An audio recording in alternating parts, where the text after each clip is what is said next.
ayer, la ciudad en los procesos constituyentes en América Latina desde una óptica comparada. El día de hoy va a moderar María Constanza Lizana, que es abogada chilena, madre de 3 hijos, con estudios en Derecho Urbanístico, Políticas Públicas y Vivienda. Trabaja junto a organizaciones sociales y sindicales. Es candidata a alcaldesa Ciudad Puerto de San Antonio. Bienvenidos todos y vamos a iniciar. Le doy la palabra a Constanza para que haga la presentación de los participantes. Muchas gracias, Patricia. Saludar a todos y a todas quienes nos acompañan en esta nueva jornada, la cuarta del segundo taller de constitucionalismo urbano organizado por Flaxo. En ese sentido, los textos constitucionales en Iberoamérica abordan de distintas formas los temas de ciudad, del hábitat y del territorio. Y en esta sesión vamos a analizar, o se van a analizar, los casos de Ecuador y de España. La pregunta es, ¿por qué nos interesa esto aquí en Chile? Hoy estamos transitando y trabajando en un proceso de cambio de constitución de nuestro país, proceso que se dio inicio luego de una vasta jornada de movilizaciones y un posterior plebiscito, que dieron cuenta que el ordenamiento actual necesita ser superado. En ese contexto es fundamental el diálogo, el debate y conocer de otros procesos en Iberoamérica para analizar la dimensión e importancia de la ciudad, los territorios y sus gobiernos en los procesos y textos constitucionales y legales en Iberoamérica. La ciudad es el resultado de las disputas y dinámicas de las fuerzas e intereses que operan en los territorios. Las definiciones constitucionales son también terreno de disputa. Y cómo se enfrenta ese conflicto y sobre todo en la resolución de esas disputas en el debate constitucional quedarán definidas las condiciones de lucha por la ciudad. Por eso nos interesa tanto esto. Aquí en Chile vamos a dar lugar para escuchar el análisis, el desarrollo y lo que ha pasado en cada uno de estos países que se analizarán a 3 panelistas que nos acompañan el día de hoy.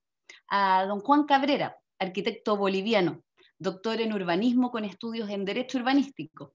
Tiene numerosas publicaciones sobre el derecho de propiedad, la función social del suelo y la normativa urbana. A don Antonio Azuela, mexicano, abogado y magíster en Derecho y doctor en Sociología por la UNAM. Desde finales de los años 70 se ha dedicado a la investigación académica sobre la urbanización desde la perspectiva de la sociología del derecho. Presidente de la Federación Iberoamericana de Urbanistas y miembro de la Constituyente de la Ciudad de México. A doña Marisa Glave, peruana, socióloga y política. Ha sido en 2 oportunidades regidora de la Municipalidad Metropolitana de Lima y congresista, también presidenta de la Comisión de Vivienda en el Congreso. Y como comentarista nos acompañará mi coterráneo, que es economista urbano, don Pablo Trivelli, doctor de la Universidad de Cornell y especialista en suelo urbano y profesor de posgrado en Universidad de Chile y de Argentina también. Ha creado y sigue desarrollando la principal base de datos sobre el mercado inmobiliario de acá en Chile. La idea es que cada uno de los expositores tenga más o menos 15 a 20 minutos para que pueda desarrollar sus ideas, el análisis, y luego vamos a realizar una ronda de preguntas para ir enriqueciendo esta tan necesaria conversación. Así que doy paso a don Juan Cabrera. Gracias, Constanza. Paulina, si me permites compartir, por favor. Sí, Juan, ¿tienes permisos para compartir? Míralo. El momento no me permite, dice el anfitrión, ha inhabilitado la función compartir Míralo. las 2 pantallas. ¿Ahora? Ahora sí, ahora sí. Perfecto. Gracias. Bien, muchísimas gracias por la invitación, por el espacio y por esto que vamos a comentar. Este es más una reflexión que estamos trabajando con una compañera mía de nombre María Cecilia Chacón y quiero mostrarles un poco sobre lo urbano y el urbanismo en la Constitución boliviana. Un poco mostrando cuál es la situación de este escenario del ámbito urbano en el contexto boliviano y intentando, digamos, comentar o influenciar o aconsejar, si vale el término, a quienes van a trabajar la Constitución chilena. Voy a mostrarles un poco la situación urbana de Bolivia, la Asamblea Constituyente, este espacio que nos permitió tener esta nueva Constitución, precisamente la nueva Constitución Política del Estado boliviana, algunas reflexiones alrededor de la urbanización y el urbanismo dentro de la Constitución, para finalmente cerrar con unas reflexiones post-Constitución, ¿no? Bien, Bolivia, al igual que la mayor parte de países de nuestra región, es un país eminentemente urbano. Alrededor del 70% de la población vive en área urbana, bueno, entonces según el censo 2012. Estimamos que el censo del próximo año nos dará un dato mucho mayor. Su proceso de urbanización es tardío respecto al resto de países de la región. Sin embargo, es durante los años 80 cuando hay un mayor crecimiento urbanístico y de urbanización, mejor dicho, resultado de los procesos de cambio estructural, ajuste estructural, por ejemplo, el cambio de modelo económico que se dio en los años 80, mejor dicho, y hasta los años 90, cuando este proceso migratorio, que en una primera etapa se concentraba en las ciudades capitales, pasa a partir del siglo XXI, digamos, a migrar a las ciudades intermedias y a las ciudades periféricas de las 3 áreas metropolitanas. Tenemos un crecimiento urbano muy, muy superior al vegetativo. Cuando digo por crecimiento urbano, es decir, que las ciudades están expandiendo mucho más de lo que realmente la población está creciendo en las ciudades, y que básicamente responde a una inversión y especulación inmobiliaria gigante, ¿no? Que quizás es una de las características urbanas más importantes de Bolivia en la actualidad. Continúo. Tanto así que podemos identificar como problemas más importantes de las ciudades bolivianas, pues unas bajísimas densidades. Por ejemplo, Cochabamba metropolitana, donde yo habito, tiene alrededor de 58 habitantes hectárea, en una superficie de más o menos 20.000 hectáreas, y esta expansión ha producido asentamientos irregulares en muchas ciudades. En el caso de Santa Cruz, una gran cantidad de barrios cerrados, y el tejido urbano, como decía, tiene bajísimas densidades monofuncionales y muchos carentes de seguridad respecto a la tenencia del suelo, desarticulado y desprovisto de servicios. Hay un altísimo nivel de autogestión. El agua, el transporte, la seguridad, el saneamiento sanitario en una fracción, la infraestructura vial, etcétera, son autogestionados a partir de procesos de producción social del hábitat de forma importante. Y hay una ausencia importante de planes y más bien hay procesos de regulación permanentes, ¿no?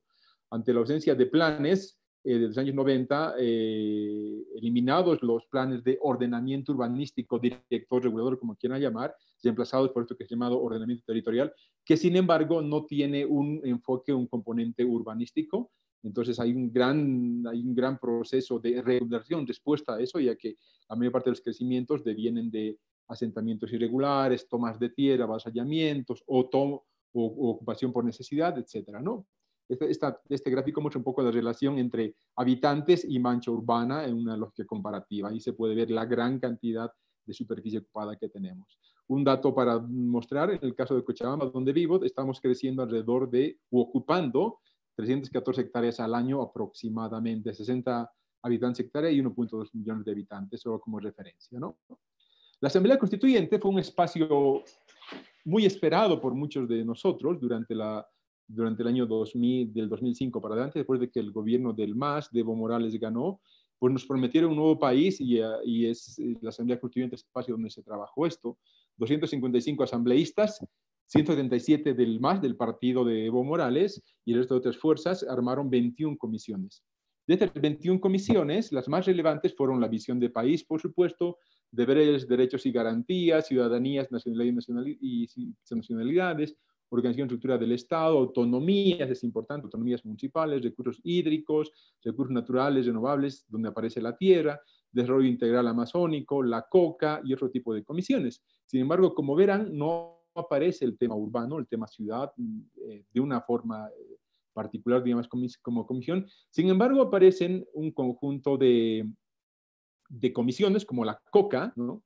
Como la COCA o el desarrollo integral amazónico, etcétera, que más o menos dejan ver el poder, digamos, dentro de esta asamblea, ¿no? Qué sectores representaban mucho más, estaban más y mejor representados, y ahí se puede ver el tema de la COCA como uno de las comisiones importantes, digamos. Respecto al urbano, esta asamblea constituyente de acuerdo al trabajo que hacemos con Cecilia, ha tenido muy poca discusión, casi ninguna. Es más, el 2005, inmediatamente entró el MAS, el gobierno de Evo Morales, se crearon una serie de comités impulsores de derecho a la ciudad. Esto, por ejemplo, está pasado por la red RENACE, que es una red que articula ONGs, universidades, etcétera, alrededor del tema de ciudad, suelo, vivienda, etcétera. Fueron importantes, hicieron una serie de campañas, cabildeos, etcétera, para movilizaciones para incluir el derecho a la ciudad. Sin embargo, como ellos dicen, les ganaron, en todas estas discusiones, estas comisiones, se logró incluir el derecho a la vivienda, pero se perdió, digamos, la discusión respecto al derecho al suelo o al acceso al suelo, etcétera, ¿no?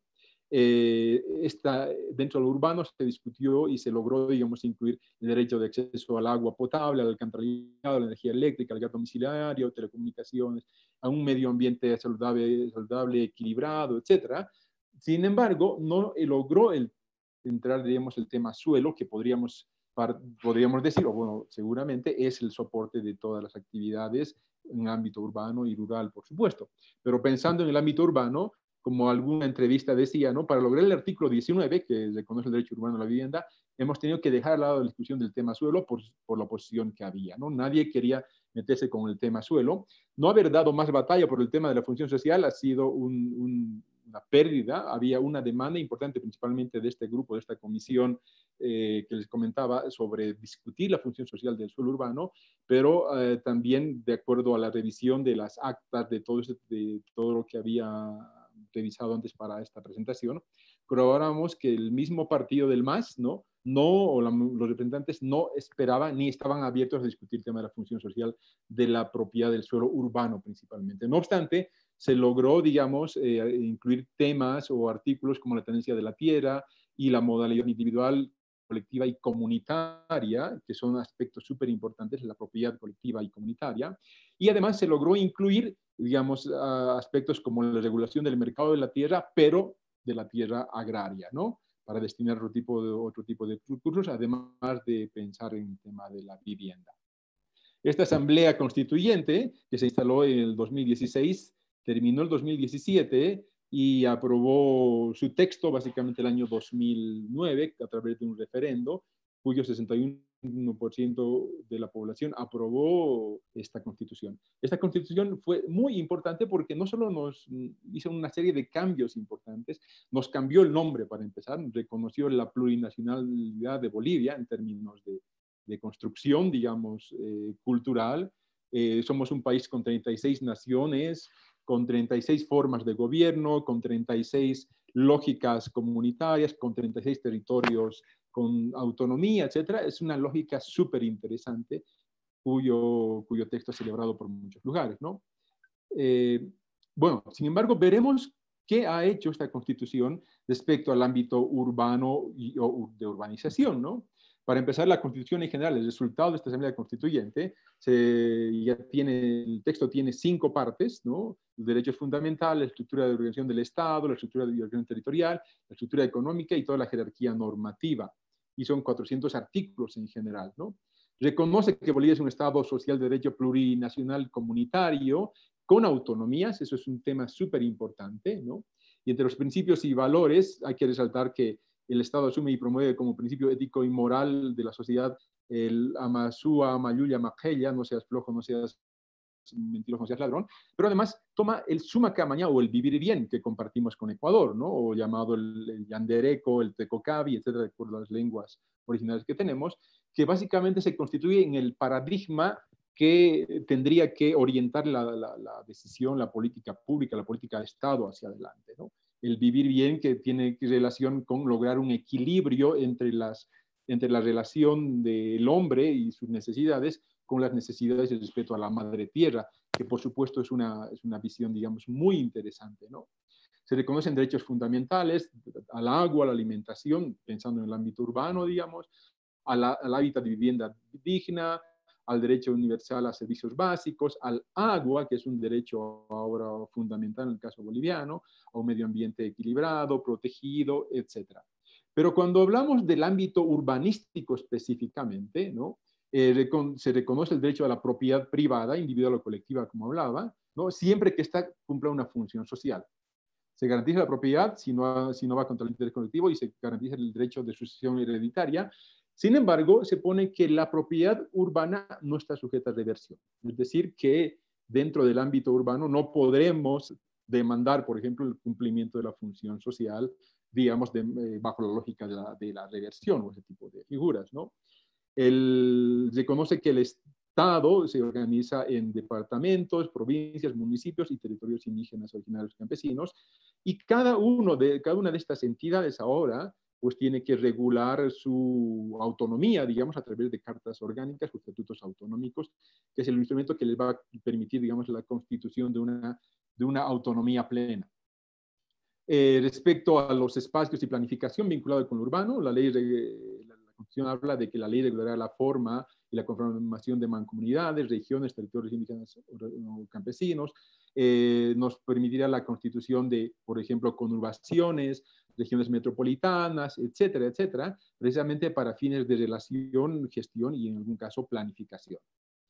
Respecto a lo urbano específicamente y competencias, el Estado se asume una serie de competencias vinculadas con asentamientos urbanos rurales, políticas, expropiación de inmuebles, electrificación urbana, regulación y creación y modificación de impuestos del dominio exclusivo de gobiernos, etcétera, etcétera, además de vivienda y conservación de suelos. Sin embargo, pasa al gobierno municipal la responsabilidad de trabajar la planificación urbana, ordenamiento territorial, cadastro urbano, transporte, creación de impuestos vinculados con el suelo, expropiación de inmuebles, etcétera, ¿no? Entonces, esta constitución lo que hace es básicamente asumir al nivel estatal una serie de políticas macro, digamos, y en términos de gestión específica de las ciudades, pasa al gobierno municipal este conjunto de competencias. Entonces, como que todo está bien armado, ¿no? Hay articulación, hay relación, etcétera. Sin embargo, reflexionemos algunos puntos sobre, por ejemplo, la propiedad del suelo. Si bien la Constitución política boliviana tiene, digamos, de avanzada respecto al reconocimiento de derechos, al agua, por ejemplo, o otro tipo de cosas que comentábamos, cuando pensamos ya específicamente en la problemática urbana que tenemos y las necesidades de los procesos urbanos y de la población respecto al acceso al suelo, por ejemplo, reconocemos que más bien la Constitución boliviana actual es un retroceso, ¿no? Retrocedió bastante. Por ejemplo, en Bolivia, desde el año 38, inauguramos el principio de la función social de la propiedad. Esto se repite hasta el año 47, en la Constitución del 47, el año 67 se convierte en un derecho el tema de la propiedad, siempre que cumpla una función social, por supuesto. Se garantiza la propiedad, si se fijan, en el año 67 se garantizaba la propiedad siempre que cumpla función social, pero además se disponía límites a la propiedad si no cumplía una función social en el ámbito urbano y se procedía a la expropiación, ¿no? Un poco haciendo referencia a las leyes de los años 50 de la Revolución Nacional, y se definía ese tipo de límites dentro del ámbito urbano.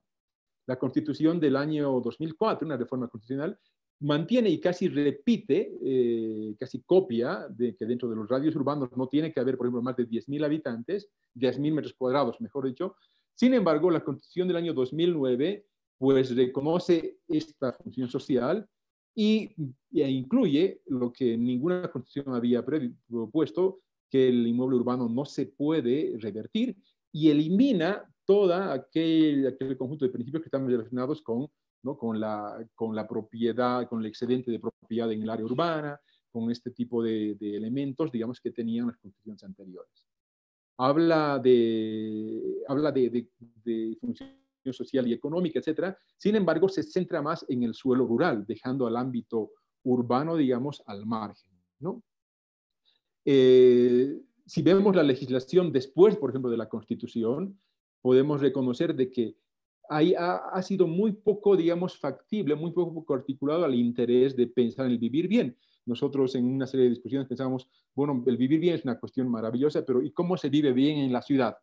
Y la producción legislativa, digamos, que se produce después de la Constitución del año 2009 en Bolivia, es muy diferente, lo vemos en un momento, recordando que, por ejemplo, en el caso boliviano, desde el año 1936 ya teníamos el impuesto a las plusvalías, la participación en plusvalías y ese tipo de cosas. La producción de legislación después de la Constitución Política del Estado del año 2009, en términos urbanos, básicamente se dedica a generar leyes para regularizar el derecho propietario, ¿no?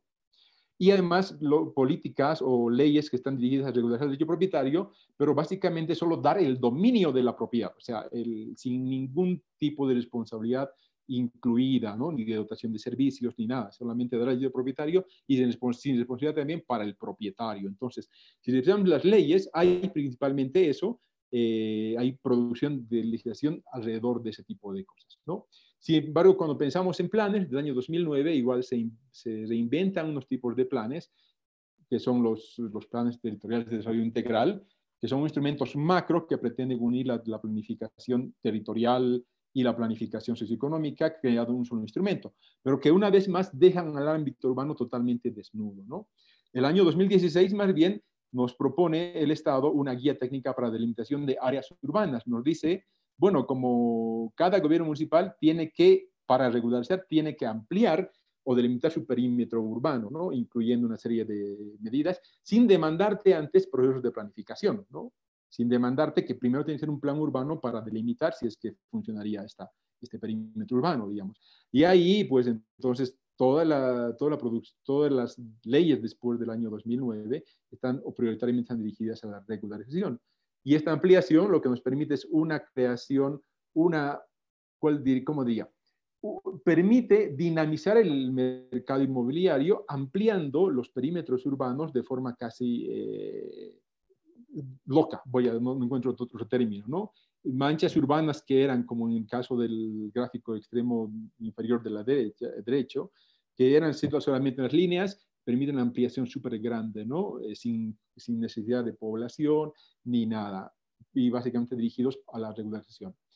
Es interesante ver que después del año 2007, más o menos, en el caso boliviano, por ejemplo, aumentan los límites de avasallamientos, que es gigante el avasallamiento en el caso de Bolivia, hasta el año 2013-14, más o menos, que hay una ley que intenta limitar esto, pero esta es la realidad, digamos, ¿no? El avasallamiento es la figura más importante, junto con la posesión en controversia, bueno, debido a este tipo de figuras, como una figura más importante, situación a la cual el Estado ni la Constitución no nos da respuesta, ¿no? Se trabajan las cartas orgánicas, que era el instrumento principal, digamos, que permitiría la autonomía plena a los gobiernos municipales o a las gobernaciones, en el caso de departamentos. Es un proceso que se abre pero que no termina. Cada estatuto empieza, pero está sin terminar. A la actualidad creo que no tenemos más de 2, 3 municipios y creo que ninguna gobernación con un estatuto definido. Las autonomías indígenas tampoco son digamos, precisadas, son consolidadas plenamente, y la región metropolitana de Cochabamba es la única que se ha logrado consolidar hasta la actualidad, que de todos modos es una región solamente articulada sin posibilidad de gestión real, ¿no? En síntesis, digamos, tenemos una constitución que evidentemente incluye aspectos súper interesantes, pero podemos, utilizando este gráfico de Espinosa y Ford, de unos investigadores peruanos, podemos decir que la realidad boliviana es, en términos urbanos, está vinculada con ocupaciones ilegales, lotería informal, etcétera, ¿no? A la cual, desafortunadamente, nuestra Constitución no ha respondido, ¿no? No ha respondido, y no ha respondido desde inicio. Desde que hemos diseñado la Constitución, hemos optado por obviar, digamos, todo el conjunto de elementos que tomen en cuenta el ámbito urbano, su gestión, su planificación y el suelo. Entonces, mi reflexión, o la reflexión final que hacíamos con Cecilia, es indispensable que cualquier nuevo proceso constitucional pues, pueda incluir, garantizar que, por ejemplo, la función social de la propiedad pueda ser aplicado en el ámbito urbano, que se operativice una serie de cosas hacia adelante. Un caso, y con esto cierro, un caso interesante es de que, por ejemplo, un poco haciendo referencia a la propiedad colectiva del suelo que nos permitía la Constitución, un caso emblemático aquí en Cochabamba, que se llama la Comunidad María Auxiliadora, de un conjunto de mujeres al sur de Cochabamba que intentaron por unos 5 o 7 años lograr la propiedad colectiva del suelo urbano, hasta la actualidad fue imposible, ¿no? Precisamente porque la Constitución, si bien mencionaba, nunca se dedicaron a regular el ámbito, esta posibilidad, dirigiéndose más bien al ámbito rural prioritariamente y o indígena campesino. Bien, básicamente quería comentarles eso. Muchas gracias. No, muchas gracias a ti, Juan, de verdad una presentación que da cuenta de todo lo que significó el proceso allá en Bolivia. Quisiera hacer una rectificación. Los procesos que se van a tocar hoy día son los de Bolivia con Juan, el proceso de México con don Antonio y el proceso de Perú con Marisa. Y en ese sentido quisiera llamar y presentar a Antonio Azuela. Ya comenté cuál es el motivo que lo trae acá para escuchar respecto de la situación de México en cuanto a la Constitución y el desarrollo de las ciudades.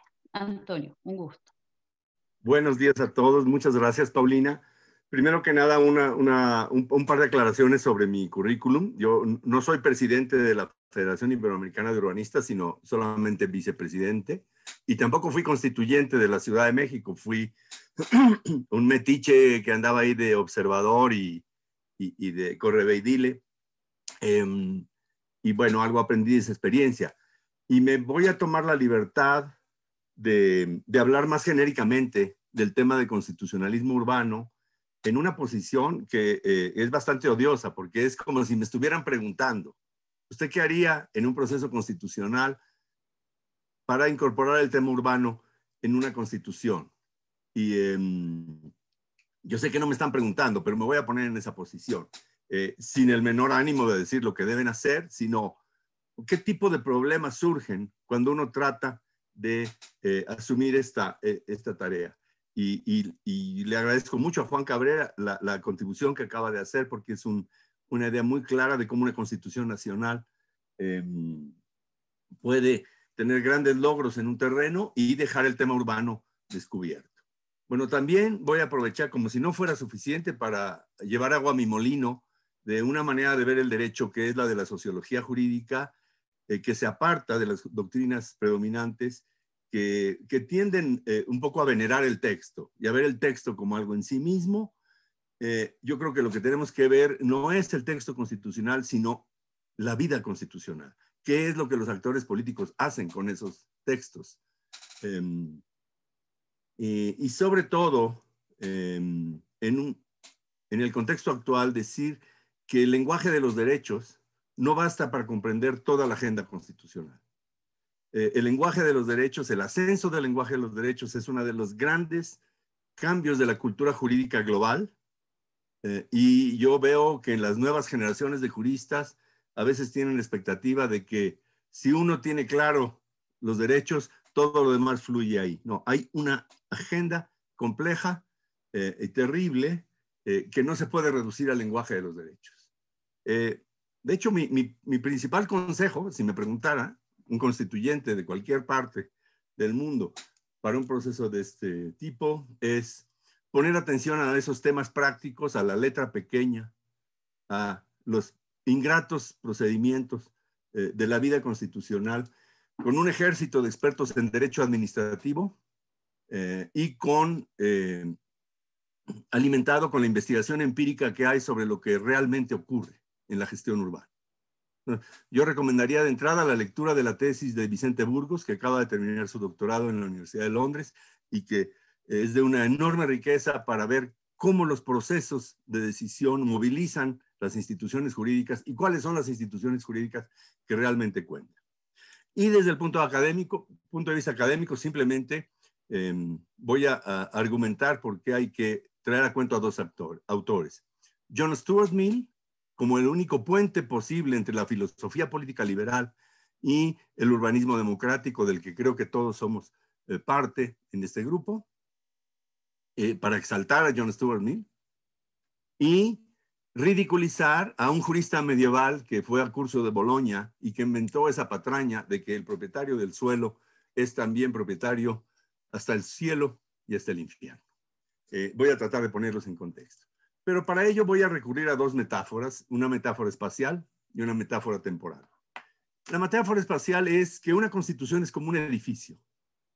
Tiene su fachada, tiene sus partes lucidoras, tiene sus grandes salones, pero también tiene su parte trasera, tiene sus transitorios, tiene la letra pequeña, y que a veces por ahí pasan los grandes desastres. Voy a poner como ejemplo la crisis de los precatorios en Brasil alrededor del año 2000.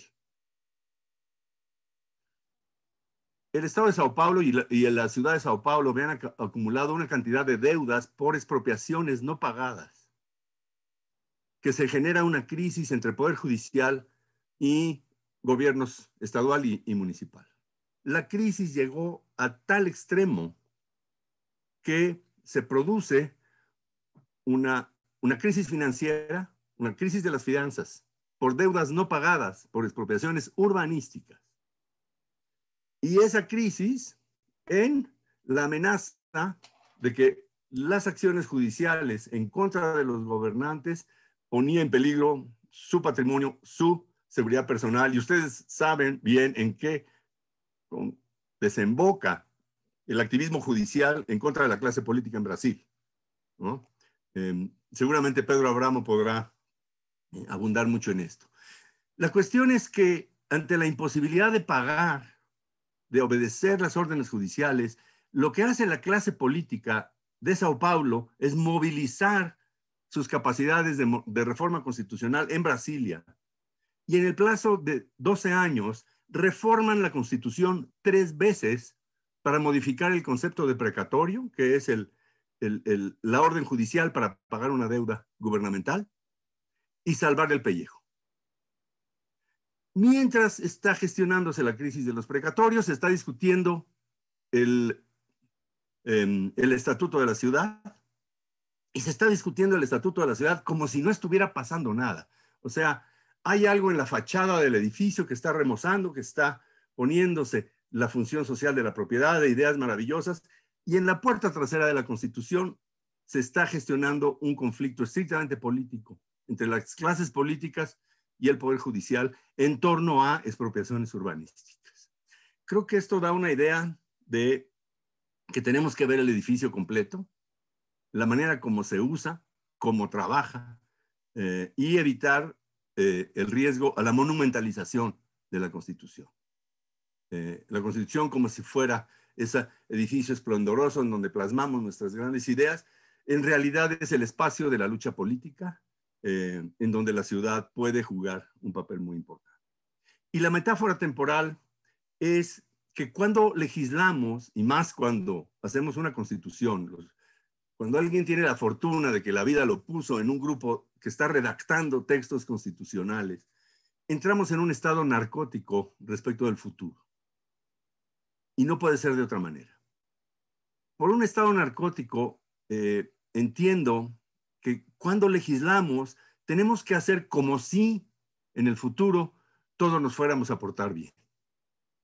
No se puede legislar con cinismo político. No se puede legislar pensando que todos vamos a seguir haciendo las mismas cosas que hemos hecho.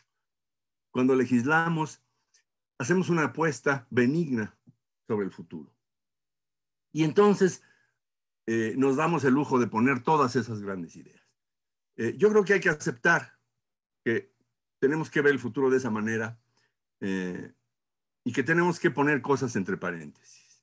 En ese estado hay que dar batallas conceptuales por ideas generales que valen mucho la pena.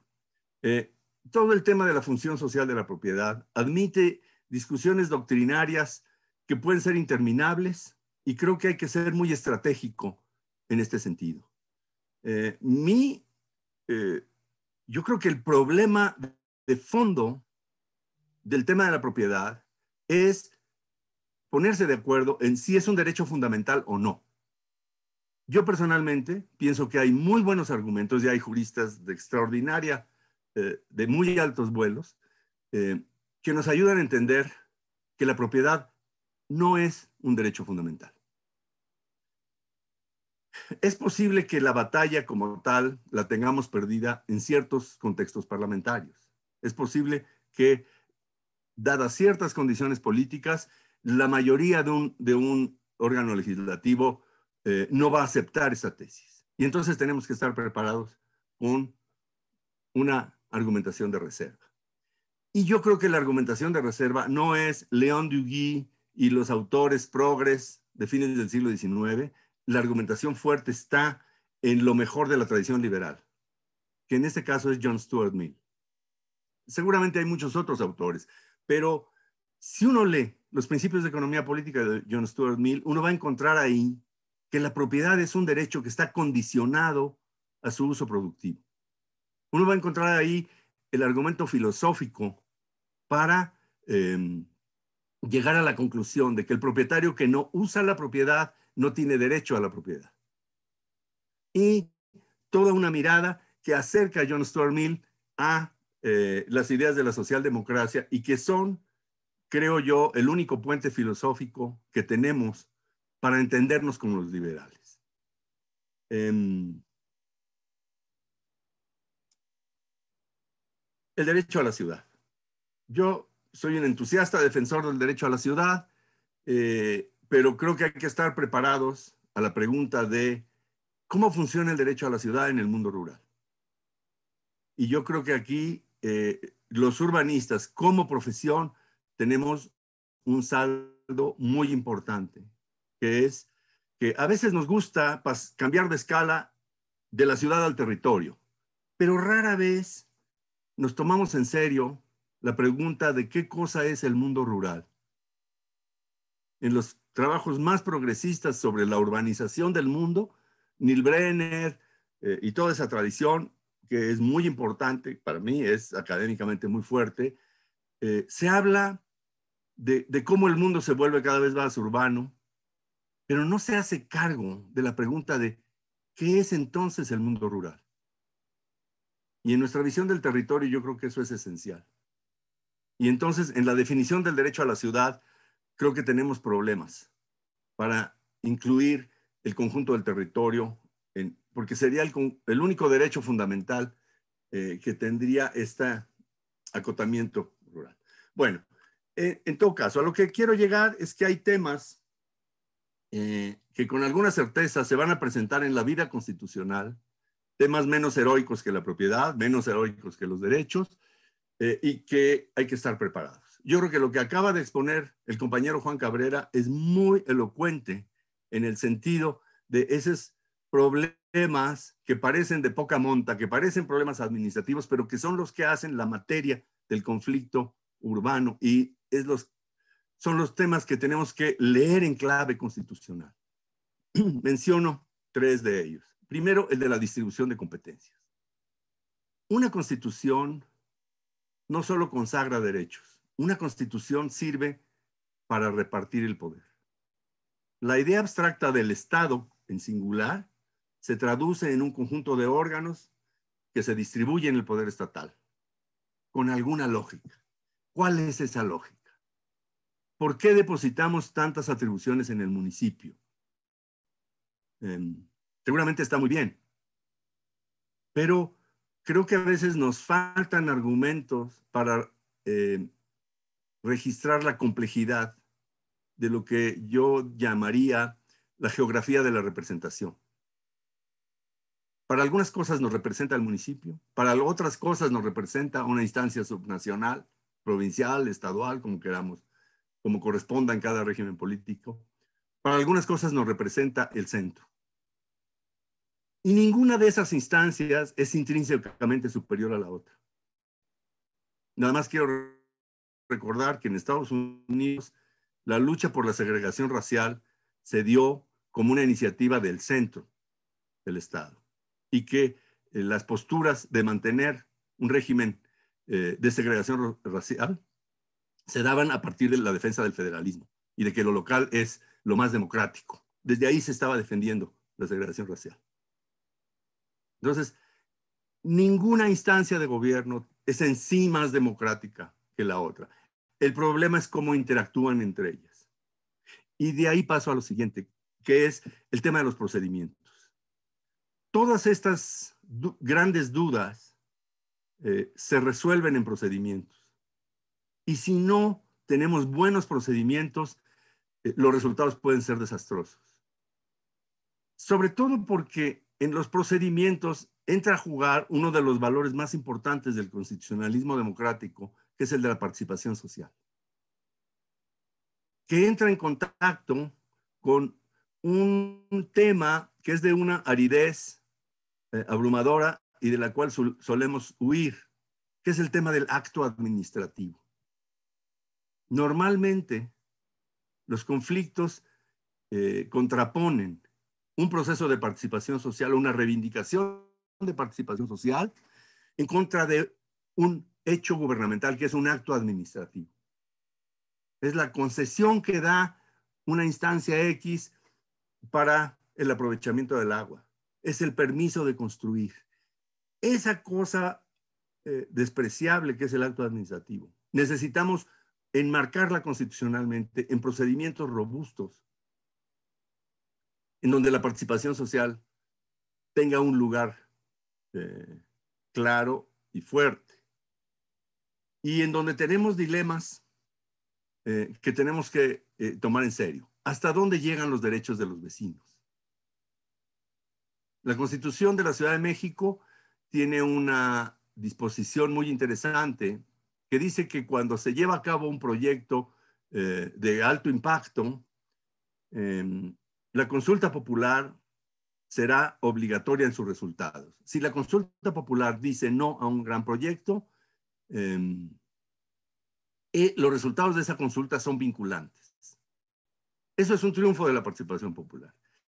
El problema es que no aclara la escala. Y dice, los resultados serán vinculantes si en el proceso participó más del 15% del padrón electoral, o sea, de los ciudadanos inscritos y habilitados para votar, del área respectiva, ¿no? Aquí la pregunta es, ¿cuál es el área respectiva? ¿El barrio, la circunscripción, la ciudad, la zona metropolitana? Es la geografía de la representación. Y el tema es tan ambiguo que todos sabemos que esas reivindicaciones vecinales pueden ser, en la mejor tradición de la justicia ambiental, reivindicaciones populares en contra de una exposición desigual a los ambientales. Todos sabemos de reivindicación, movimientos populares en contra de la instalación de basureros, tratamiento de residuos peligrosos, etcétera. Pero también pueden ser, con los mismos argumentos, las reivindicaciones de los sectores afluentes para mantener zonificaciones, usos del suelo de baja densidad y poder mantener a los pobres lejos de los asentamientos. Entonces, este tema del alcance de los derechos vecinales es de la mayor importancia. Y una redacción descuidada de esto puede llevarnos a que simplemente la Constitución no resuelve el problema, como en el caso de la Ciudad de México. La Constitución proclama la obligatoriedad de la consulta, pero no nos dice a qué escala. Ese 15% de ciudadanos están habilitados para imponerle al resto de la ciudad una reivindicación. También está el hecho de los límites, el problema de los límites a la intervención judicial como parte de los procedimientos. Las constituciones otorgan y delimitan el poder de legislar, el poder de administrar, el poder de impartir justicia. Con el auge de los derechos, hemos llegado a la situación de que el poder judicial no tiene límites. Es la última palabra que puede contradecir incluso la Constitución, que puede decir cuándo la Constitución es inconstitucional. Yo creo que el constitucionalismo latinoamericano tiene que reflexionar sobre esto. Luego está una cosa que parece un tecnicismo, que es la separación entre la propiedad del suelo y el derecho a edificar. Esto es parte de la jerga de los abogados urbanistas en todo el mundo de habla hispana. Creemos que es un punto de partida de toda regulación urbanística. Es decir, que quien tiene la propiedad del suelo no necesariamente tiene el derecho a construir. Esto es una forma de plantear el problema nada más, porque todavía quedan muchas cosas por resolver, pero es una forma muy robusta. Y aquí la discusión constitucional es tan pobre en el mundo entero que tenemos que irnos a la Edad Media a pelearnos con un señor que se llamaba Curcio di Bologna, que era un jurista muy vivo, digamos, una biografía fascinante y que inventó esto que tiene la apariencia de una máxima jurídica, que todavía hoy los abogados liberales usan como excusa para no aceptar límites al derecho a construir. Y esta cosa de quien tiene el derecho, de quien posee un terreno, tiene, como decían en aquella época en latín, usque ad celum et ad inferos, desde el cielo hasta el infierno. Y nos salen con esa patraña los abogados de hoy, cuando 1000 años de historia han demostrado que esta cosa del cielo, primero, esta cosa del subsuelo, se acabó cuando las monarquías absolutas afirmaron que los minerales del subsuelo son propiedad de la corona y que hoy es la base para que muchos estados nacionales ejerzamos la propiedad de los minerales a partir de la soberanía nacional y no como proyección de la propiedad privada. Ese es un proceso histórico en el que nadie fue indemnizado, simplemente es una afirmación de soberanía. Y el otro fue la aviación, que evidentemente mostró que uno puede circular en un avión por encima de las propiedades sin que eso sea visto como un atentado a la propiedad. Bueno, aquí estamos en una escala un poquito más cercana a la superficie de la Tierra. Estamos peleándonos con los primeros 30, 40, 50 metros a partir de la...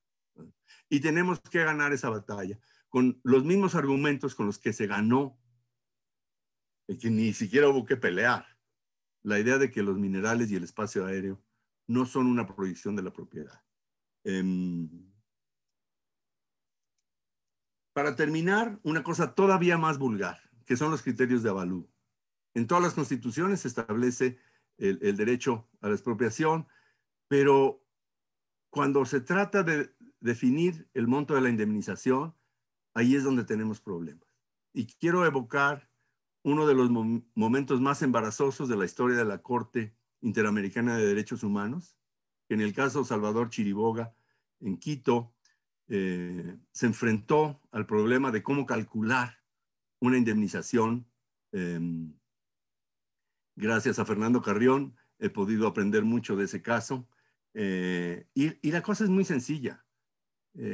Cuando la Corte Interamericana de Derechos Humanos tuvo que enfrentar el problema de cómo evaluar, cómo fijar el valor de una propiedad expropiada, no tuvo un argumento para hacerlo. Y dijo, la ciudad está dispuesta a pagar $6 millones, el propietario quiere $60 millones, pues la solución es 60 más 6 entre 2. Es una vergüenza para el constitucionalismo latinoamericano que la Corte Interamericana no haya podido razonar. Y de hecho, este parece ser el caso en el que una violación de derechos humanos en América Latina fue objeto de la indemnización más alta en la historia de la Corte. Una Corte que se inventó para luchar contra los crímenes, para hacerse cargo de los crímenes de las dictaduras, está dando su indemnización más alta a un caso de especulación inmobiliaria, porque es incapaz de entender la lógica económica del suelo urbano. Yo creo que el día en que una Corte Constitucional pueda razonar este tipo de situaciones y llegar a soluciones justas, ese día vamos a tener constitucionalismo urbano.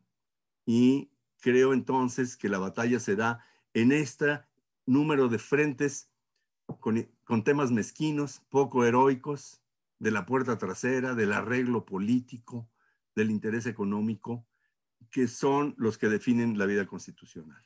Bueno, eran los comentarios que yo quería hacer. Les agradezco muchísimo la oportunidad que me dan de compartirlos con ustedes y aquí quedo para el diálogo que tengamos en los siguientes minutos. Gracias.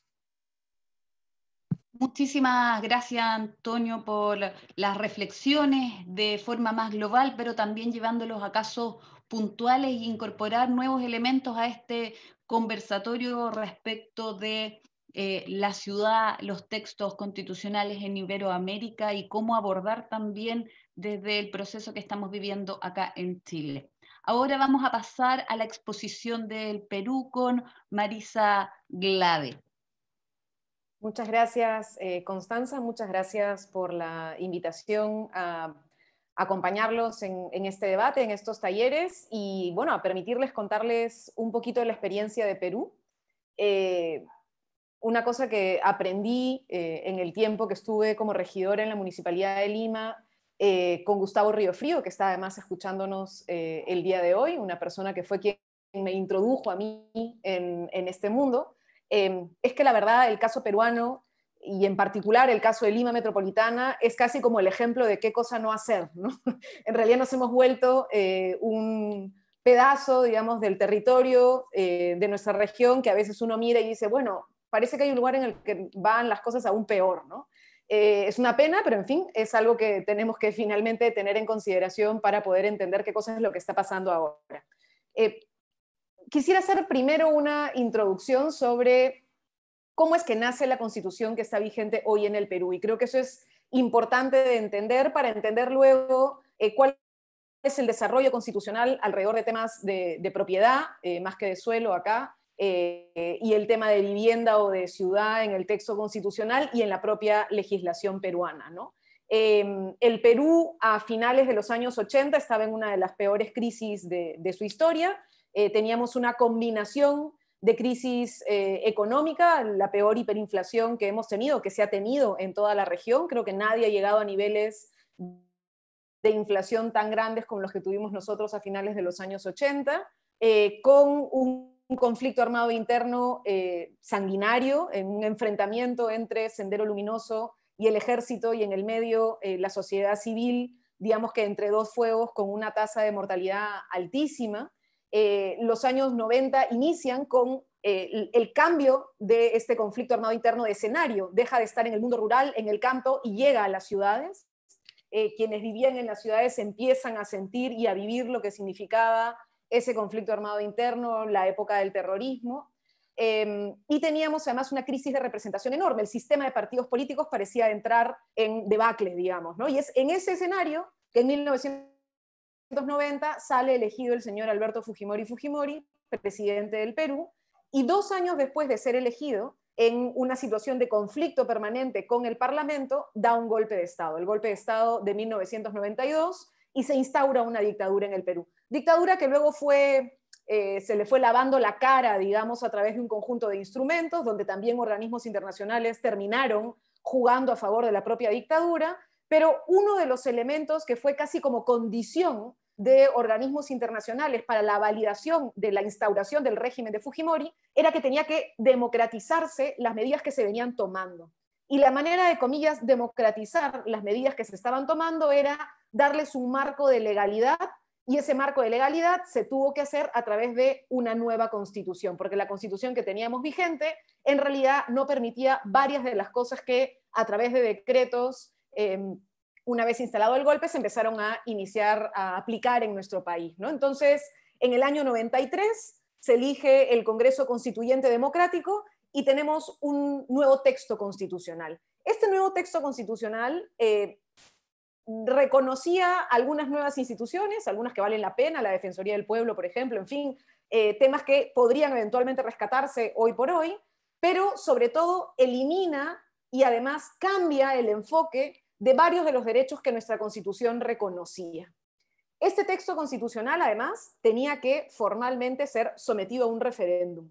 El referéndum de la Constitución formalmente recibe 52% de la votación, pero hay una gran cantidad de cuestionamientos. Muchísimas personas, incluso representantes del Jurado Nacional de Elecciones, ente encargado de reconocer la validación, digamos, de este proceso, señalaban que hubo un fraude en el reconocimiento de la Constitución. Lo cierto es que hoy esa Constitución, que ya tiene, digamos, varios años en nuestro régimen formalmente, siendo el centro, digamos, de la legalidad en el Perú, sigue siendo foco de alta tensión. Y no creo que sea algo que genere orgullo. A mí, en el caso mexicano, Uno pues ve, por ejemplo, cuando la primera vez que estuve en DF, sabía que había una calle que tenía el nombre de un artículo de la Constitución, ¿no? Eso no pasa en el Perú. No hay una sensación de apropiación de parte del movimiento popular o de reivindicación de algún tipo de derecho que haya sido conquistado y que esté colocado en el texto constitucional, ¿no? En el año 2000, cuando Fujimori renuncia, en fin, se da el proceso de transición democrática, Valentín Paniagua, que fue nuestro presidente de transición, crea una comisión. Es una comisión que se llamaba la Comisión de Estudios para la Base de la Reforma Constitucional. El decreto de creación de esta comisión de estudios señalaba que había un problema constitucional, así se le dice formalmente, que tenía que dársele solución, porque el origen carecía de legitimidad. Y para resolver el origen de legitimidad se planteaban algunas alternativas. Esta comisión del tiempo de Paniagua, la Comisión Paniagua, así se le conoce para la reforma de la Constitución, planteaba que se tenía que ir o a una modificación completa del texto constitucional o llamar a una asamblea constituyente para que pudiéramos repensar el pacto social entre las peruanas y los peruanos. Lo cierto es que pasado el lapso pequeño del gobierno de transición, ganado la democracia con Toledo como primer presidente electo después de Fujimori, y el nuevo Congreso, cuyo presidente fue el doctor Henry Piz, una persona muy importante que fue además alcalde de Lima, decide no seguir el camino de la Comisión de Estudio de Bases y preparan modificaciones dentro del propio Parlamento. Estas modificaciones fueron absolutamente parciales y de hecho del paquete de modificaciones que se gestaron, que se trabajaron, solamente hubo un capítulo entero que se incorporó y lo demás quedó más o menos igual. Entonces, ¿cómo es que hoy tenemos y comparativamente cómo es que teníamos el tema de la vivienda, el tema de la propiedad en la Constitución? La Constitución de 1979, que es la que regía en nuestro país hasta el momento del golpe de Fujimori, reconocía en el artículo 10 de la Constitución que toda familia tenía derecho a contar con una vivienda decorosa, así se llamaba, vivienda decorosa. Toda familia tiene derecho a contar con una vivienda decorosa, artículo 10 de la Constitución del 79, y en el artículo 124 de la Constitución del 79 se definía la propiedad. ¿Y cómo definía la Constitución la propiedad? Decía, la propiedad obliga a usar los bienes en armonía del interés social. El Estado promueve el acceso de la propiedad en todas sus modalidades, y la ley señala las formas, obligaciones, limitaciones y garantías del derecho de propiedad. Esa era la manera en la que el texto constitucional y el marco jurídico peruano hasta el golpe de Fujimori entablaba los únicos dos elementos presentes, ¿no? El tema de la propiedad y la propiedad entendida como una propiedad que se obliga a usar, el concepto de propiedad obliga a usar los bienes en armonía con el interés social y reconocía el derecho a la vivienda. Bueno, ¿qué pasa con la Constitución del 93 y luego en adelante con el marco jurídico que tenemos en el país? La Constitución del 93 simplemente borra el derecho de propiedad, no existe. El derecho de vivienda. El derecho a la vivienda desaparece, no hay señalamiento al derecho de vivienda, es un tema que queda para la regulación, digamos, normal, pero no está reconocida en el texto constitucional y ha sido parte del debate que hemos tenido durante todos estos años. Hay ciertos sectores de la sociedad que reclaman la reincorporación del derecho a la vivienda en el texto constitucional. Eso les voy a contar, pero estamos justo en ese debate en este momento. Y en el caso de la propiedad, la Constitución arranca diciendo, el derecho de propiedad es inviolable. Esa es la primera línea del artículo constitucional sobre la propiedad. Punto, el Estado lo garantiza. O sea, es decir, hay un eje que coloca como prioridad a la propiedad, lo reconoce como un derecho y además como un derecho inviolable, lo que ha generado múltiples conflictos a la hora de determinar políticas urbanas en el caso del Perú, y al Estado lo obliga a ser garante de este derecho de propiedad. Recién luego dice que se ejerce en armonía con el bien común. Pero hay un cambio sustancial entre la manera de entender el derecho de propiedad en la Constitución del 79 y la manera de entender el derecho de propiedad en la Constitución del 93, además de, como les digo, la eliminación total del derecho a la vivienda.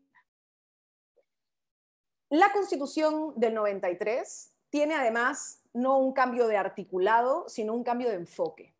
Y el cambio de enfoque tiene que ver, probablemente, Constanza, ustedes allá en Chile que están en pleno debate, digamos, sobre el proceso de la constituyente, entiendo que también lo están teniendo y lo han tenido, y es cómo aplica el famoso principio de subsidiariedad. Y es que en la Constitución peruana nosotros tenemos expresamente el principio de subsidiariedad en la actividad económica del Estado. El Estado no puede tener actividad económica si es que existe alguien en el mercado que esté, digamos, activo o dispuesto a brindar bienes y servicios. El Estado va en un punto para atrás, digamos, tiene que retroceder frente al mercado, frente al sector privado. Y esta lógica subsidiaria ha, digamos, impactado de manera transversal en todos los derechos. Los derechos dejan de ser derechos, pasan a ser servicios, ¿no es cierto? Y los servicios pueden ser prestados por el sector privado o por el sector público, y toda la prestación de servicios del sector público son prestación de servicios para pobres. La prestación de servicios para clases medias o para clases altas se queda reservada por el mercado, para el mercado, porque no es un derecho, sino en realidad es una mercancía. La Constitución del 93 lo que hace es transformar los derechos en mercancías, en el caso del que los reconozca, e incluso eliminar derechos como el derecho a la vivienda, ¿no es cierto? Y eso pasa simplemente a una discusión de cómo debiera funcionar dentro de nuestra propia legislación. En el año 2002, como yo les cuento, en el año 2000 hay una transición democrática, en el año 2001 se elige un nuevo parlamento. Este nuevo parlamento decide no hacer caso a la comisión que planteaba, como les decía, una reforma más estructural e incluso una asamblea constituyente. Se hace proyectos de modificación y el único capítulo que es transformado íntegramente en el texto constitucional es el capítulo vinculado a la descentralización. En el año 2002, recuperada la democracia en el Perú, en lugar de discutir un nuevo pacto social que supondría, en todo caso, ir hacia una asamblea constituyente que redefina las reglas de juego en general en el Perú, lo que se decide es canalizar el ímpetu democrático, canalizar la fuerza de la movilización social y el reclamo de mayor participación en la recuperación del proceso de descentralización. El Perú ha tenido distintas etapas de proceso de descentralización. La última, en el año 2002, crea un subnivel de gobierno, que son los gobiernos regionales, y intenta reestructurar parcialmente los gobiernos municipales, pero no resuelve uno de los problemas graves que tenemos como herencia de la época del fujimorismo, y es que probablemente nosotros seamos uno de los países con mayor cantidad de gobiernos locales en nuestro territorio nacional. Tenemos 25 regiones, tenemos 190 provincias, pero tenemos casi 2.000 distritos. Y en cada uno de estos distritos hay un gobierno municipal electo con presupuesto, con concejales, con alcalde o alcaldesa. En fin, tenemos más de 2.000 o 2.500 unidades de gobierno descentralizadas, ¿no? Y entonces eso ha generado una dispersión inmensa del poder. Como nos decía el profesor Azuela, ¿no es cierto? La descentralización es una distribución del poder, pero si la distribución del poder en realidad es una pulverización del poder, lo que tenemos entonces es que no tenemos contrapesos reales en los territorios para la discusión o la gestación de proyectos territoriales que puedan realmente ser democráticos y plantearse como lógicas de desarrollo que recojan, ¿no es cierto?, la participación ciudadana y la visión o la construcción de una visión ciudadana compartida y concertada de los territorios que tenemos. Entonces, este capítulo, que si bien es un capítulo nuevo en la Constitución peruana y que reconoce la creación de los gobiernos regionales, no resuelve la distancia entre gobiernos distritales y provinciales. Y mantiene una cercanía de competencias que hace que tengamos una superposición y conflicto de competencias terribles en los gobiernos locales. Entonces, una de las consecuencias, parte de lo que estoy investigando ahora para el grupo Propuesta Ciudadana, y pronto tendremos un texto con Eduardo Bayón sobre una nueva narrativa para la descentralización en el Perú, es que nos hemos perdido desde la propia Constitución y luego en toda la normativa nacional en mecanismos que garantizan administraciones y jurisdicciones, pero hemos perdido el territorio desapareció, ¿no es cierto? Entonces, nos quedamos en la lógica de administración, administrativista, digamos, y la parte de gestión del territorio, de articulación de territorios, desaparece totalmente. En temas urbanos, ¿qué cosa es lo que tenemos? Nuestra legislación es muy pobre. O sea, en el Perú no se puede hablar de derecho urbanístico con fortaleza, digamos, ¿no? O sea, tenemos una ley orgánica de municipalidades, que es el marco sólido de competencias, donde se definen mínimamente temas vinculados a planificación urbana, catastro, en fin, espacios públicos. Tenemos una ley de habilitaciones y edificaciones urbanas, que tiene que ver más con lógicas procedimentales, sobre en qué momento procede una habilitación o no, y quién es la autoridad competente en desarrollarla, digamos. Y para los sectores populares lo que tenemos es la ley de COFOPRI, que es la formalización de la propiedad informal.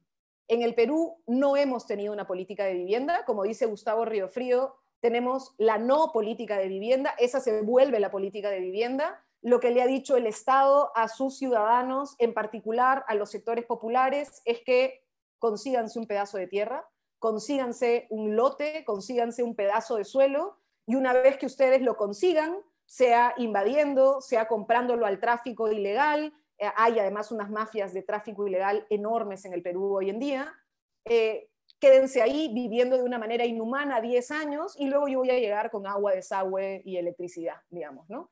Esta norma de formalización de la propiedad le quita competencias a los gobiernos locales. Y ahí viene otro problema, es decir, las municipalidades no pueden planificar su ciudad, no pueden discutir qué cosa va a ocurrir con la ocupación del suelo de sus ciudades, porque un elemento fundamental que tiene que ver con los asentamientos humanos en propiedad informal termina siendo, digamos, totalmente llevada al gobierno nacional. Y es desde el Ministerio de Vivienda, en realidad desde un organismo descentralizado del Ministerio de Vivienda, en el que se determina qué cosa entra, qué cosa no entra a la trama urbana en una lógica de formalización de la propiedad.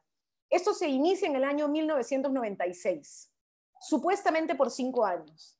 Se ha ido, acá en el Perú, no sé si pasa, bueno, creo que pasa en varios países de la región, la excepción se vuelve la norma, ¿no? Entonces tenemos una excepción que ampliamos la excepción 5 años más, luego 5 años más y seguimos en la excepción. El año pasado el Congreso de la República ha vuelto a ampliar la excepción por 5 años más, con lo cual parece que tendremos COFOPRI para rato como política, comillas, urbana para sectores populares. Lo único que más o menos organiza es el Reglamento de Acondicionamiento Territorial y Desarrollo Urbano Sostenible, pero esto es un reglamento y por tanto no tiene rango de ley y las municipalidades pueden o no pueden hacer caso, ¿no es cierto? Entonces termina siendo un instrumento legal relativamente débil. ¿En qué situación estamos hoy, Constanza, para ir acabando, que ya vi tu mensaje de que me quedan unos cuantos minutos? El debate de hoy en el Perú está en temas, digamos, vinculados a ciudad, vivienda y suelo, en 2 aspectos. Uno es la modificación constitucional.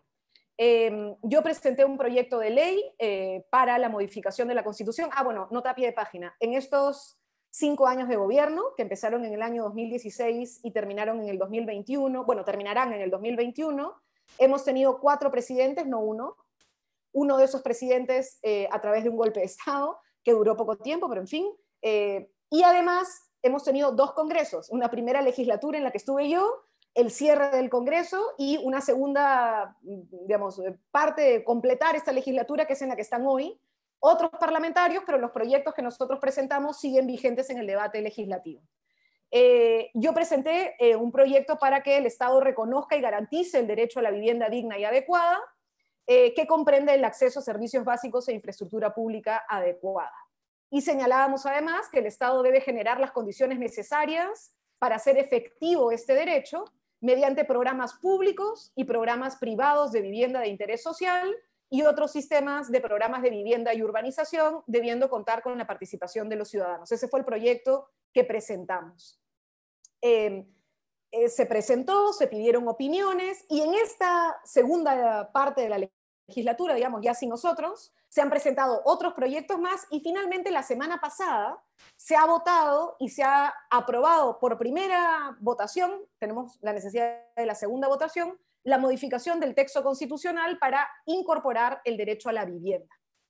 Y esta es una noticia buena, pero al mismo tiempo tiene alguna cosa mala. La noticia buena es que reconoce en el primer párrafo que el Estado reconoce el derecho a toda persona a acceder a una vivienda digna y adecuada con servicios básicos esenciales. Eso está bien. Y por tanto hay que felicitarlo, ¿no es cierto? Yo creo que ese es un gran paso. Sin embargo, incorporan un segundo párrafo que desde nuestra perspectiva, digo nuestra porque eso lo he conversado con Gustavo Riofrío, se vuelve restrictiva a la acción del Estado. Porque ¿qué cosa dice el segundo párrafo?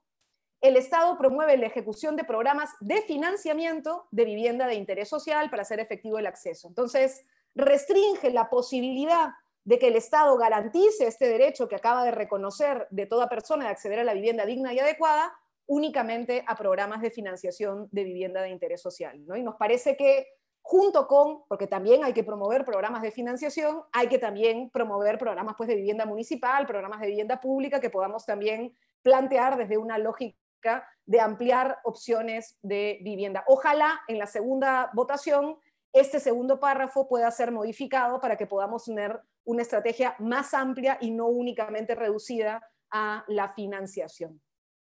El otro gran punto que está en discusión hoy tiene que ver con el suelo. Uno de los proyectos de ley que más nos costó presentar, como ha contado Constanza, yo fui presidenta de la Comisión de Vivienda y Construcción del Congreso, y en ese año trabajamos con algunos profesores, en fin, invitamos a gente, estuvo con nosotras la doctora Sonia Ravelo, que estuvo ayudándonos también en la discusión del proyecto que trabajamos. Presentamos una ley de uso y gestión del suelo.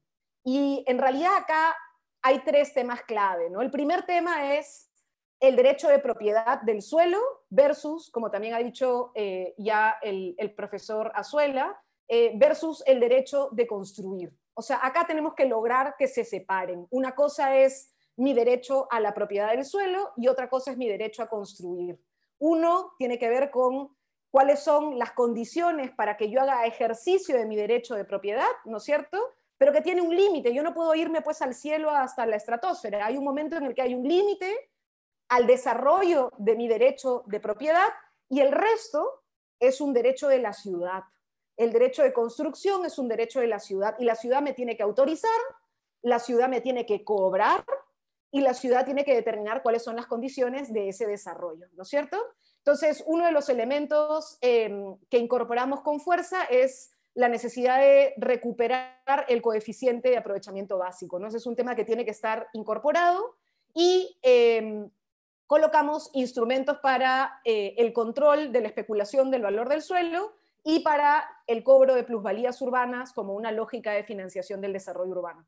Esa ley sigue en el Congreso, está en debate en paralelo con lo que acaba de publicar el Ministerio de Vivienda, que es el anteproyecto de la Ley General de Desarrollo Urbano. Ojalá al fin tengamos una Ley General de Desarrollo Urbano, que hasta ahora no tenemos, que está incorporando algunos criterios de plusvalías y de gestión de suelo, y esperemos que dialogue con el proyecto que está presentado en el Parlamento. Para cerrar, decir únicamente que en medio de esta convulsión social que hemos tenido, después del cierre del Parlamento, después del golpe que saca al señor Vizcarra de la presidencia y coloca un gobierno de facto de unas semanitas y luego vuelve, digamos, comillas, la normalidad democrática al Perú, se ha generado un movimiento ciudadano muy fuerte que ha mostrado que el pacto constitucional del año 93, que nace de la dictadura de Fujimori, tiene límites serios, límites institucionales, límites económicos y límites sociales, y que no podemos seguir teniendo eso como nuestro elemento central para determinar la estructura jurídica del país. Y está recuperándose otra vez el debate sobre si debemos entrar o no, yo creo que sí, a un momento constituyente en el Perú. Pero las constituciones no son la solución de todos los problemas. Es importante tenerlas, son las mejores, ojalá que esta que tenemos la votemos y tengamos otra, pero eso no va a resolver los problemas de fondo que tenemos en el Perú si no logramos que haya una apropiación ciudadana y un movimiento ciudadano consciente de los derechos que coloquemos en la Constitución. No creo que vayamos a lograr los cambios que el país necesita. Muchas gracias por la invitación. Muchas gracias, Marisa, por tu análisis, por tu comentario y también comentarnos del caso del Perú y también las implicancias y también la importancia de la legitimidad de los procesos constitucionales. Vamos a dar paso a Pablo Trivelli, quien va a comentar los análisis y las exposiciones antes entregadas por Juan, por Antonio y por Marisa. Pablo. Hola, ¿qué tal? Ya muy buenas tardes. En primer lugar, quiero agradecer a quienes han organizado este ciclo de conferencias, charlas, exposiciones sobre la Constitución y la ciudad en la perspectiva de lo que está pasando en Chile. Y más que mencionar las instituciones, quisiera sencillamente agradecer a las personas que mueven las instituciones, a Fernando Carrión, el Flaxo, a Pedro Abramo, a Marcelo Corti, Alfredo Rodríguez y Ana Sugrañe. Muchas gracias a ustedes porque este documento que queda de la grabación de estas sesiones yo creo que va a ser bien importante para nosotros. Quiero decir que he escuchado todas las sesiones que han habido, las 3 antes que esta y con mayor atención esta. Y me siento, por lo menos por decirlo más suave, mareado con tantos conceptos, porque cada uno de ustedes, Juan, Antonio y Marisa, presentaron los casos y experiencias desde la perspectiva de sus propios países, Antonio más de una perspectiva global conceptual, y entonces comentar los contenidos que simplemente quería como primera cosa agradecer. Me parece que han hecho una contribución fantástica que tendremos que estudiar. Y quisiera partir con la última aseveración que hizo Marisa, que es, claro, contar con una nueva constitución redactada en un contexto democrático es importante, tiene valor, pero tiene un valor muy relativo si es que no tenemos un movimiento social que impulse su aplicación. Es lo que dijo Jordi Borja cuando habló ayer y me importa mucho que haya una buena constitución y una buena constitución pues, es necesaria para una buena democracia, pero no una buena constitución no hace una buena democracia. Es apenas un punto de referencia. Es lo mismo que dijo Herminia Maricato. Tenemos incorporación de la ciudad en la constitución brasilera, y una colección de leyes que me parecieron fascinantes, algunas de las cuales yo ya había estudiado, pero no sabía de muchas otras. Y lo más triste fue cuando ella concluyó y dice, bueno, todas estas normas que permiten un avance social importante y resolver muchos de los conflictos y los problemas que hay en las ciudades, desde un punto de vista democrático, no se han aplicado cabalmente más que en 5 de los más de 2.500 municipios que hay en Brasil. Entonces eso era como una conclusión terrible, pues. Y está en la misma onda de lo que acaba de decir Marisa. Si no hay un movimiento social de respaldo, es difícil encontrar que vamos a avanzar en las soluciones. Y quisiera en estos pocos minutos comentar que siento que en Chile ha habido un movimiento social que impulsó esta reforma constitucional, pero estamos eligiendo ahora y el 15 de abril vamos a elegir los 150 miembros de la Asamblea Constituyente,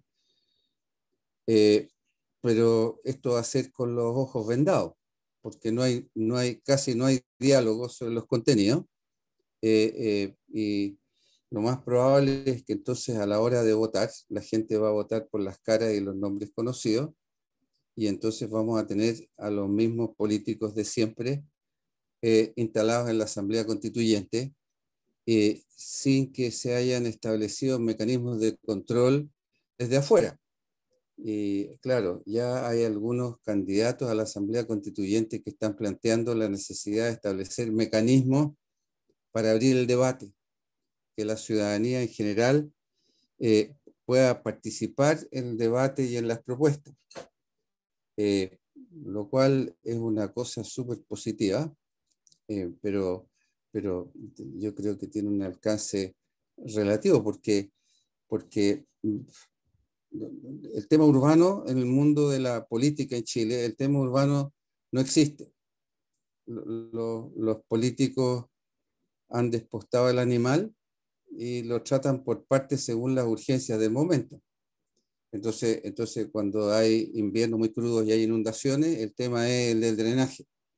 Cuando hay años muy secos y falta agua potable, entonces el tema es el saneamiento. Cuando hay invasiones masivas de terrenos, entonces el tema es las políticas habitacionales. Y cuando dan los resultados de las pruebas académicas en el sistema escolar y se muestra la brutal segregación social que hay en las ciudades, el tema es la segregación. Y lo mismo pasa con la delincuencia, pero no hay propuestas integradas ni visiones de ciudad. Y claro, no hay visiones ni propuestas de ciudad en el mundo político, porque a pesar de que en Chile casi un 90% de la población vive en ciudades, y para la mayor parte de la población es verdad que nació en un hospital público, vive en una vivienda surgida de un programa de vivienda social apoyada por el Estado, se desplaza por las vías públicas, en transporte público todos los días para ir al trabajo, a la educación, vive con frecuencia en un mercado público, se divierte en una plaza pública o simplemente el teatro municipal o en la calle, en su barrio, y claro, cuando transgrede las normas se va a la cárcel, y cuando se muere lo entierran en un hospital municipal. Pero esto que es así para la mayoría, poco, los dirigentes políticos que tienen una vivencia de haber pasado por esta vida en la cual la importancia de la cosa pública en la ciudad es fundamental. Entonces, en la medida que no viven la cosa pública, la ciudad desde la perspectiva de la cosa pública, sino que más bien de las respuestas privadas a una minoría privilegiada, entonces tengo serias dudas de que en esta reforma constitucional que vamos a tener en Chile vaya a haber algún espacio para incorporar de los temas que han tratado. Claro, yo nada más, hay uno que se repite, y es el derecho de propiedad y los alcances del derecho de propiedad, y en particular el derecho de propiedad de la tierra, y en particular el derecho de la plusvalía. Mucha atención las exposiciones de ayer, de la semana pasada, etcétera, y las posturas son bastante dispersas, no siempre están de acuerdo. Y me parece que siembran una cantidad de ideas que me parece que son muy relevantes para nosotros los chilenos retomar, porque en particular desde el punto de vista económico, que es donde yo enfoco los temas y estudio la ciudad y veo el mercado de suelo, hay una cantidad fundamental de recursos que se mueven en torno a la tierra. Y siento que la definición del derecho de propiedad, los alcances del derecho de propiedad son esenciales para efectos del gobierno de las ciudades. Pero si no tenemos una ciudadanía que esté dispuesta a respaldar cuestiones tan básicas como la recuperación de plusvalía, entonces yo no sé de qué sirve que nosotros podamos tener textos muy atrevidos en la Constitución. Me hace acordar de Antonio Azuela, cuando incorporó en los textos de la Constitución de la Ciudad de México un articulito muy, muy sencillito de 3 líneas sobre la Constitución, sobre la recuperación de plusvalía, y ya le llegó una andanada por todos los medios de comunicación diciendo sobre la brutalidad que significaba eso en términos de la expropiación y cómo es que las plusvalías están intrínsecamente asociadas al derecho de propiedad. Claro, por cierto que en esto los brasileros son los que tienen los mayores avances con la separación del derecho de edificación versus del derecho de la propiedad de la tierra. Y nosotros en Chile estamos groseramente atrasados con estas materias. Quiero simplemente colocar como ejemplo que recién tímidamente se han incorporado en Chile algunos impuestos de recuperación de plusvalía, pero son muy marginales y se concretizan cuando se hacen transacciones de las propiedades después de una cierta cantidad de años. Y entonces colocar como contraste, a propósito también de lo que decía Antonio de las propiedades del suelo y del derecho al aire, que cuando la construcción del metro en Santiago significa que la empresa Metro, que es una empresa estatal de derecho privado, tiene que pagar derecho de servidumbre de paso por los túneles por donde circula el metro cuando está debajo de propiedades privadas y no cobra plusvalía con los impactos que genera hasta que esas propiedades se enajenan en un tiempo indefinido. O sea, es la ley del embudo contra el interés colectivo y el bien común. Quiero decir que, claro, vamos a tener que zafar una serie de amarras que teníamos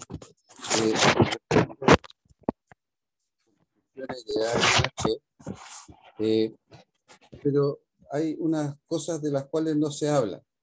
Y es que yo siento que no he escuchado muchas opiniones tampoco en todas estas presentaciones. Y es que pienso que la peor herencia que nosotros tenemos del periodo de la dictadura de Pinochet es la herencia cultural, con un liberalismo individualista que lo único que importa es el mercado y la propiedad privada, y eso se reflejó claramente en la política urbana que hubo durante el régimen de Pinochet, y que se le entrega todas las soluciones de los problemas urbanos al mercado, y se protege y se establece que se va a defender la propiedad privada con un Estado subsidiario que solo se va a meter en cosas que al sector privado no le interesa. Creo que es fundamental entrarle a algunos temas que no se han tocado en estos 4 o 5 presentaciones, y es en particular tal vez el problema más grave que tienen las ciudades latinoamericanas, que es la segregación socioeconómica espacial, que es consecuencia de la falta de conducción política y de políticas urbanas, de conducción en los servicios públicos, de financiamiento y de inversión en los servicios públicos, y que es necesario resolver, porque si hay algún elemento fundamental en cualquier régimen democrático es la igualdad ante la ley. Nosotros en Chile ya sabemos que no somos iguales ante la ley, y eso ha quedado demostrado con exceso en los últimos años. Tal vez lo más grotesco fue cuando unos empresarios que se dedicaban a financiar campañas políticas y indirectamente sobornar el mundo político tuvieron y evadir impuestos por esa vía, tuvieron como fallo del sistema judicial tener que ir a clases de religión y de ética durante un semestre. Eso es como una burla total. Y ya vemos que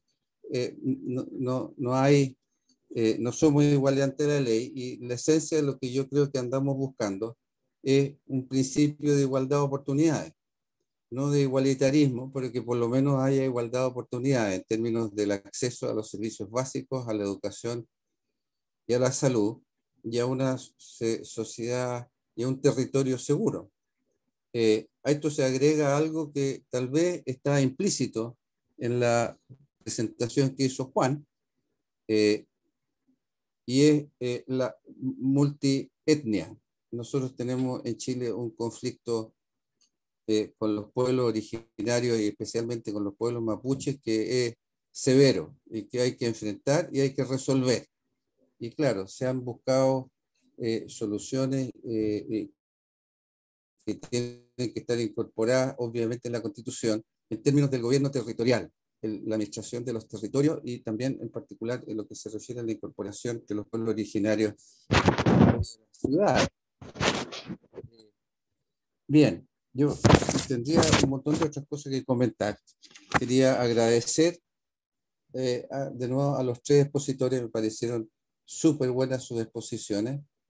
Y de nuevo felicitar a los organizadores de este ciclo de eventos. Gracias. Muchas gracias, Pablo, por este comentario. Además, que da cuenta de todo lo que han señalado quienes han expuesto, pero también le da otro realce y también nos permite avanzar o discutir sobre otros temas, como bien comentabas, como es la segregación en este derecho a la ciudad, que es a los que aspiramos todos y todas en condiciones de igualdad de oportunidades. En ese sentido, vamos ahora a pasar a una etapa de preguntas. Vamos a hacerle una pregunta a cada expositor, sin perjuicio, de lo cual los invito a revisar después. Hay un espacio de preguntas y respuestas donde, de verdad, con todo lo interesante que ha sido este conversatorio, hay muchas preguntas para cada uno de ustedes. Quería partir con Juan, que fue el primero que expuso. La pregunta es la siguiente. A partir del triste desenlace de la experiencia de las mujeres de Cochabamba, la comunidad madre auxiliadora, ¿cómo seguir en el proceso abierto por la Constitución en Bolivia para precisar la función social del suelo urbano? También para las opciones de propiedad colectiva, no solo en el campo, sino también en la zona urbana, en esta también discusión que hay entre planificación y regulación de las zonas, comillas, urbanas, dejando de lado a las zonas rurales. Juan. Gracias, Constanza. Pregunta súper difícil. ¿Cómo seguir? Pues seguir insistiendo, ¿no? Formo parte de un grupo de gente que está demandando se operativice este principio de la propiedad colectiva o este derecho a la propiedad colectiva del suelo. En áreas urbanas, sin embargo, nos enfrentamos a un muro demasiado grande y con demasiados intereses, ¿no? El gobierno de Evo Morales, el gobierno actual, tiene a grandes terratenientes dentro de su estructura, ¿no? Y es muy, muy, muy, muy difícil definitivamente. Cuando yo hacía una revisión de algunas referencias para esta presentación precisamente, ¿no? Encontraba que inclusive durante el proceso constituyente era precisamente la mayoría, es decir, el MAS, que impidió la operativización de este tipo de cosas o especificar más si era necesario, porque van contra el negocio de la tierra, así de simple, ¿no? Es un tema que no se discute mucho en Bolivia, pero creo que el mejor negocio de la tierra, en el caso boliviano también, es la tierra, ¿no? Y el único camino que nosotros tenemos, los de los movimientos, los grupos, es seguir demandando, ¿no? Seguir demandando y tratando de demostrar con pruebas de que esta puede ser una opción. El derecho a la vivienda es un gran derecho conseguido en Bolivia. Sin embargo, el derecho a la vivienda no es suficiente si no tenemos derecho y acceso al suelo, ¿no? Y eso es lo que más tropezamos en el caso boliviano. La Constitución es muy interesante. Pablo hacía referencia al tema pluriétnico multicultural que está inscrita en nuestra Constitución y es súper interesante, pero en texto, ¿no? Porque en la práctica nada de eso existe. En la práctica no ha cambiado mucho la realidad tangible, ¿no? Es un texto maravilloso, pero no mucho más. Bueno, nosotros por aquí seguimos insistiendo para implementar, para discutir la ciudad, para discutir los límites a la propiedad, la responsabilidad de la propiedad, etcétera. Pero bueno, por el momento estamos todavía tapados. Esperamos un gobierno que nos haga caso algún momento. Eso, gracias. Muchas gracias, Juan, por la respuesta dura, sincera, pero también que da cuenta de que hay que seguir avanzando. Para Antonio, la pregunta es la siguiente. Esta fue una pregunta de muchas que han llegado. Desde la experiencia de negociación entre tendencias políticas, intereses económicos y la letra chica de la Constitución de la Ciudad de México, ¿cuáles fueron las barreras y cómo se llegó a última hora a quitar el derecho a participar de las plusvalías en el texto en disputa? ¿Qué implica no contar con este derecho en la Constitución? Adelante. Gracias, Constanza. La historia es muy larga, voy a tratar de resumirla digamos, una opinión política. El proceso constitucional es parte de un pacto político que de alguna manera perdió fuerza. Es lo que se llamó el Pacto por México, que se rompe al romperse el partido de la izquierda y crearse Morena como una fuerza política autónoma. Morena no es parte del Pacto por México y llega a la como la izquierda dominante, que es hoy todavía más dominante, llega con una postura de indiferencia a la Constitución. Por otro lado, la idea de las plusvalías aparece en la propuesta que hace el jefe de gobierno, envía a la Asamblea Constituyente su texto, su proyecto de constitución, y lleva por ahí el tema de las plusvalías. Estaba tan poco discutido el tema de las plusvalías que el mismo jefe de gobierno, Miguel Ángel Mancera, no se había dado cuenta de que eso estaba ahí. Cuando se arma el escándalo y viene toda esta campaña y le llaman por teléfono a algunos poderosos para gritonearle que cómo es posible que eso esté ahí, él no sabe responder. Él no está en capacidad de defender la propuesta. Y de toda la agenda constitucional, que es una agenda constitucional riquísima, porque se habla de matrimonio de personas del mismo sexo, interrupción legal del embarazo. Hay una agenda complicadísima en la Constitución en donde todo avanza bien. A pesar de la complicada composición política, sale adelante la Constitución, y en este tema de las plusvalías, el jefe de gobierno envía un escrito a la Asamblea Constituyente diciendo que este parrafito mejor quítenlo, porque no vayan a pensar que queremos meter nuevos impuestos. O sea, el jefe de gobierno ni siquiera entendía que una política de recuperación de plusvalías no tiene un carácter tributario. Entonces tenemos incomprensión por parte del que promueve formalmente la iniciativa. O sea, falta de cultura urbanística por parte del constituyente. Y la actitud de Morena, que es hostil a esta iniciativa, la define como si fueran impuestos, y en una actitud bastante retrógrada para mí, con el argumento de que no hay que incorporar nuevos impuestos, no se apoya la iniciativa. Entonces tenemos una coalición de intereses inmobiliarios y una diferencia política que por el lado de los urbanistas deberíamos tomar muy en serio, porque en el urbanismo democrático tenemos una diferencia que es importante y que tenemos que hacer visible. Una parte del urbanismo democrático creemos que está bien que el gobierno venda derechos de desarrollo, que el gobierno obtenga ingresos por los derechos de desarrollo. Y una parte del urbanismo democrático piensa que eso es mercantilizar la ciudad y que hay que rechazarlo.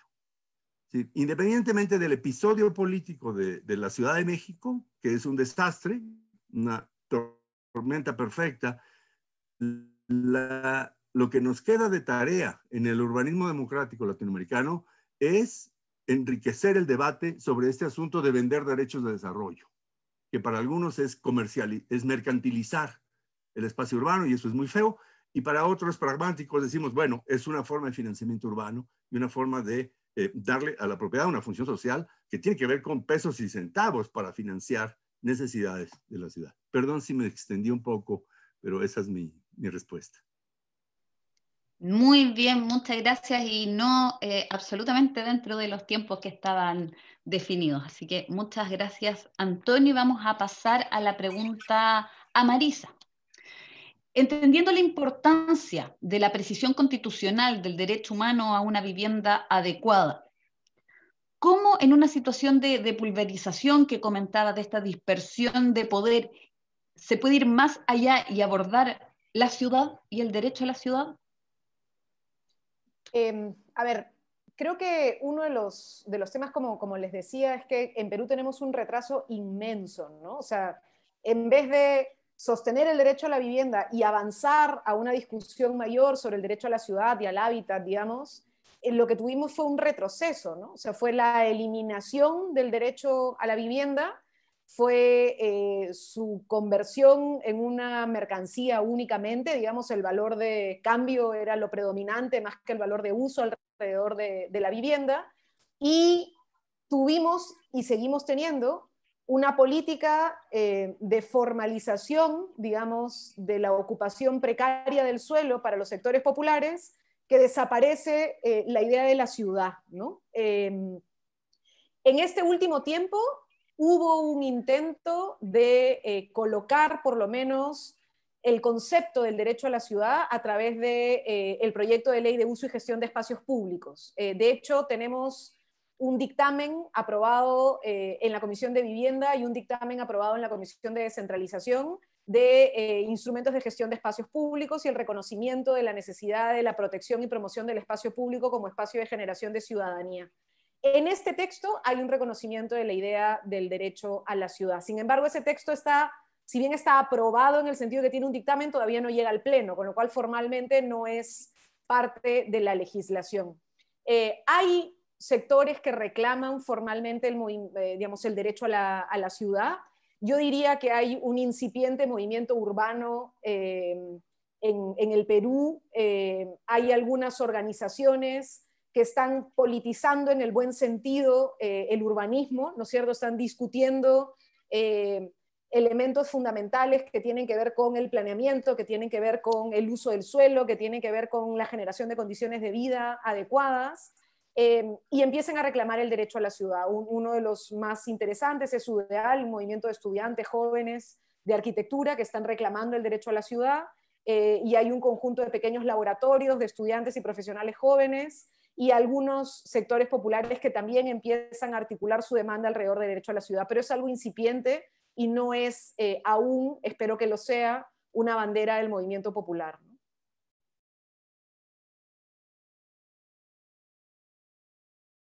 Muchas gracias, Marisa. Pablo, ¿algún comentario que quieras hacer respecto de estas preguntas o respecto de también el comentario que hiciste de los análisis anteriores antes de ir cerrando este entretenido e interesante conversatorio? Yo quisiera reiterar mi agradecimiento a los organizadores, porque creo que ha sido un tremendo aporte.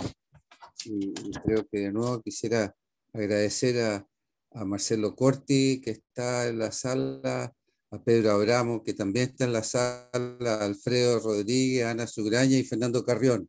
Muchísimas gracias. Creo que a lo mejor sería re bueno que después que termine, ahora que termine este ciclo, que se pudiera editar en un paquete de tal manera que uno entrara a la web y se encontrara con todas estas presentaciones y los antecedentes que presentaron los distintos expositores. Muchas gracias, Pablo, pero aprovecho también para sumar a la lista de organizadoras y organizadores a Patricia Ramírez, que también está aquí presente y que fue muy importante en la organización. Gracias, Patricia. Y aprovecho, me cuelo para hacer una pregunta a la doctora Azuela. Antes que nada, fantásticas intervenciones, fantásticas en el buen sentido, no de que fantasiosas, sino de muy buenas, excelentes intervenciones de Juan, de Antonio y de Marisa. Y una pregunta, trataré de que sea lo más breve posible para que no nos lleve demasiado tiempo ni la pregunta ni la respuesta al doctor Azuela. Dentro de estas posiciones que usted menciona como posibles para el urbanismo democrático, la de aceptar la posibilidad de la venta de derechos de desarrollo urbano y negarlas en función de, digamos, de considerarlas un elemento de mercantilización o de privatización de espacio urbano.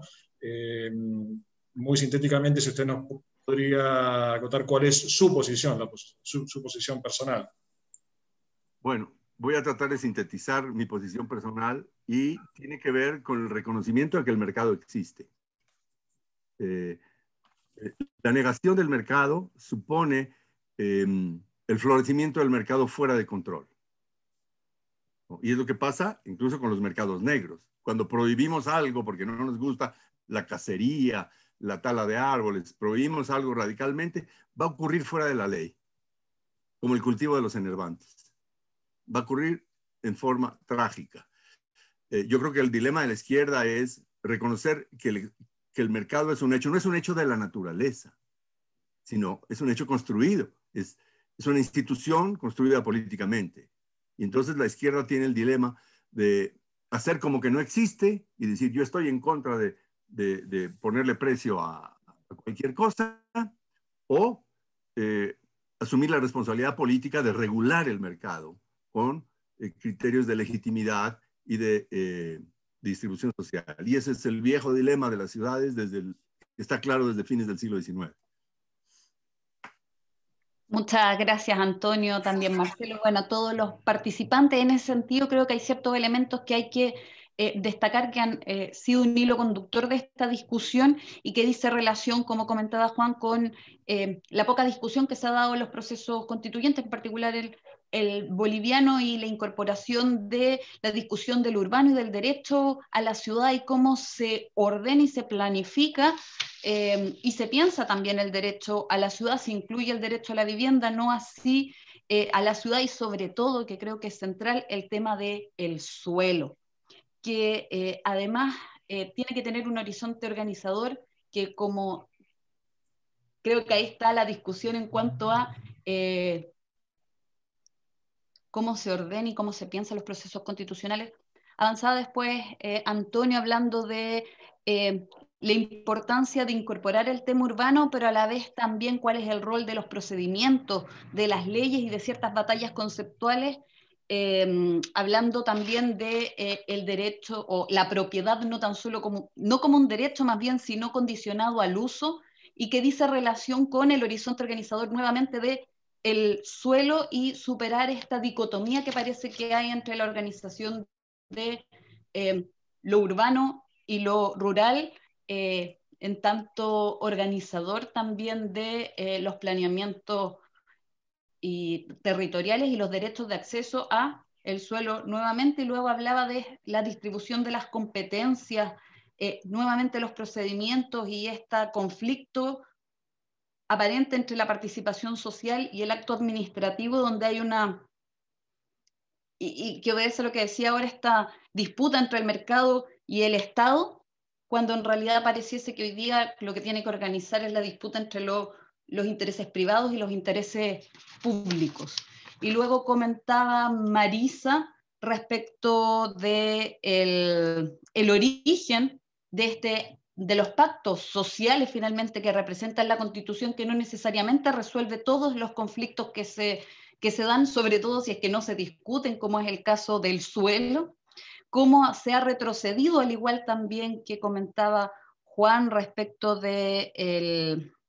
lamentablemente del suelo también, y en particular del derecho a la vivienda y el interés social que hay, haciendo una predominancia del derecho de propiedad en su ámbito privado como el horizonte organizador del desarrollo de las ciudades, y la importancia, o cómo en este modelo neoliberal que generan estas constituciones se representa la subsidiariedad del Estado.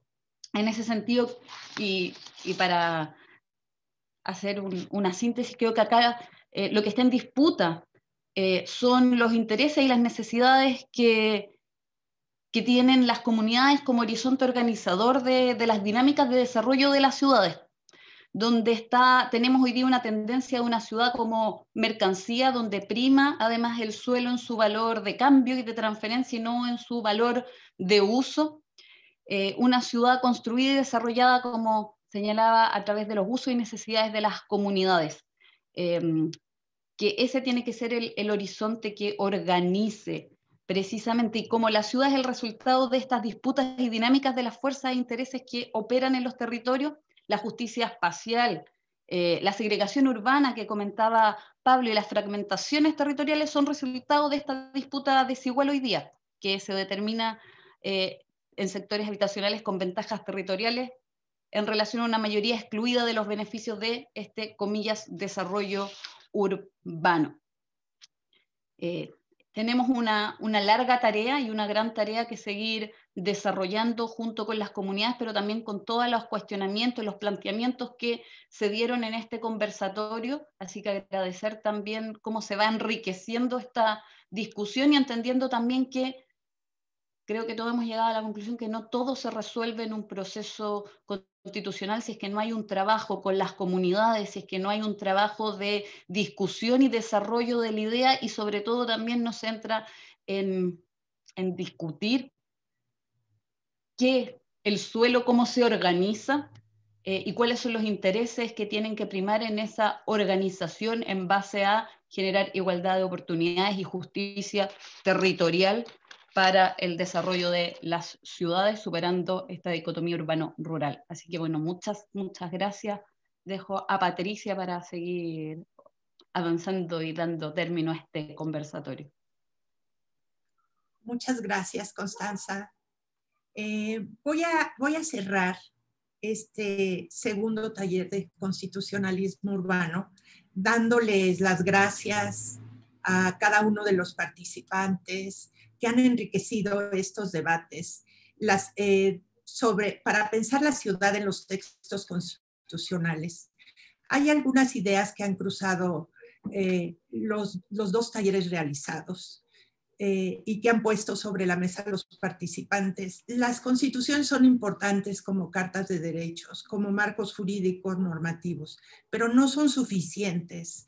Es necesario no solo tener leyes secundarias, también es necesaria la participación democrática de la sociedad organizada, las luchas políticas y sociales, y vincular estas luchas políticas y sociales que plantean demandas y necesidades y que son las que pueden hacer efectivos los derechos plasmados en los documentos constitucionales.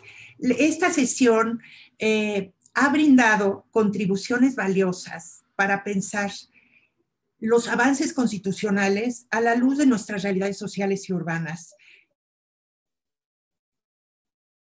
Y pensar en cómo incorpora actualmente en las constituciones federales y nacionales, pero vinculado a la participación social y a temas que es necesario discutir con mayor profundidad, como es el tema de las plusvalías, las desigualdades, las segregaciones, el derecho a la propiedad, la regulación misma del mercado, sin que sea necesaria su exclusión. Y en esto recupero para cerrar el comentario que hizo Jordi Borja ayer, que dijo, bueno, quizá no hemos pensado suficiente los poderes globales y la participación de los poderes fácticos globales en la imposición de una serie de condicionantes que tienen mucho que ver con el mercado financiero e inmobiliario, con el mercado del suelo, y que es importante repensar para su regulación y para generar espacios públicos y ciudades democráticas.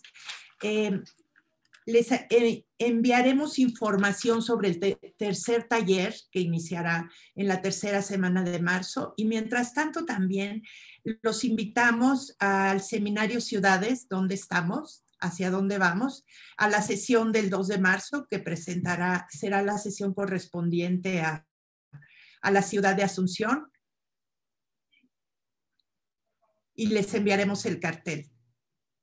En esta sesión participará Ana Raquel y participará Lucía Álvarez como comentarista.